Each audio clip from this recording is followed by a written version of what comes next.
खवातीन की ज़ेब-ओ-ज़ीनत का वाहिद मरकज़ सिटी कॉस्मेटिक्स। हर तरह के साजो सामान मुनासिब कीमत पर दस्तयाब हैं। एक बार खिदमत का मौका ज़रूर अनायत करें। Abdussamad market, Mirza Hadipura, petrol pump के बगल में।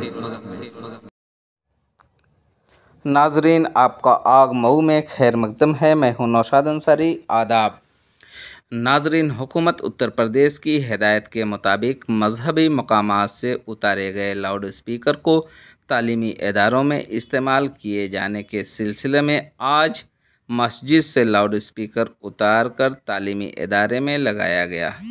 मौसूला खबरों के मुताबिक जामा मस्जिद कादीपुरा मऊ के इमाम ज़काउल्लाह ने मस्जिद से उतारे गए लाउड स्पीकर को तालीमुद्दीन इंटर कॉलेज मऊ के प्रिंसिपल मोहम्मद मजहर को हदिया कर दिया ताकि स्कूल के काम में इस्तेमाल किया जा सके। आग न्यूज़ के लिए मऊ से राहुल पांडे की खास रिपोर्ट। आइए नाजरीन, हम आपको पूरी तफसीलात दिखाते हैं और सुनाते हैं क्या कहते हैं प्रिंसिपल मोहम्मद मजहर। मजहर जी, किस तरह का आप लोगों को आज ये लाउड स्पीकर सौंपा गया है, उसके पीछे उद्देश्य क्या है? उत्तर प्रदेश शासन से जो आदेश हुआ है कि मस्जिदों और मंदिरों से लाउड स्पीकर निकाल के संस्थाओं को दान करें। जी जी। तो उसी क्रम में यहाँ एक बड़ी मस्जिद है, जामे मस्जिद कादीपुरा। जी जी। तो वहाँ की कमेटी ने ये 2 सेट हमें दान किया। जी जी।